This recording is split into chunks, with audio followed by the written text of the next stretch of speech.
ఏ ఊరికన్నా పోన్రి, చెట్ల కింద కొందరు, గద్దెల మీద కొందరు కూర్చొని ఉంటారు. గ్రామ పంచాయతీ కాడ ఎప్పుడో పంచాయతీ నడుస్తూనే ఉంటది. పోరలు ఉంటే బడి బాట పడతారు, లేదంటే ఆటల మీద ఉంటారు. ఇక రైతులు పొలం బాట పడతారు. ఏ పని చేస్తోళ్ళు ఆ పనికి పోయినా ఊర్ల ముసలోళ్ళు అమ్మలక్కలన్నా కానొస్తుంటారు. బీడీలు చుట్టుకుంటానో ముచ్చట్లు పెట్టుకుంటానో. అయితే ఇవాళ ఓ కూర ఎట్లున్నదో చూడుండ్రి. ఇండ్లకు తాళాలు, గల్లీల సప్పులు లేదు, ఊరంతా ఏడికిపోయినట్టు అంటారా? ఇగో గీడికొచ్చిండ్రు. కరీంనగర్ జిల్లా విలాసాగర్ ఊరోళ్ళంతా బయటి వంటలకు వచ్చిండ్రు.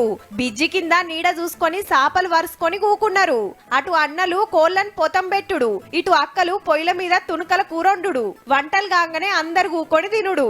యాళ్ళగాని యాళ్ళ గిప్పుడు వంటల గోవుడేంది అంటారా? కీడున్నదని అంటే ఇక అందరు ఊరంతా ఊరు ఇడిచిపెట్టి వచ్చారు. ఒక్క నెలలనే 10-15 మంది చచ్చారు.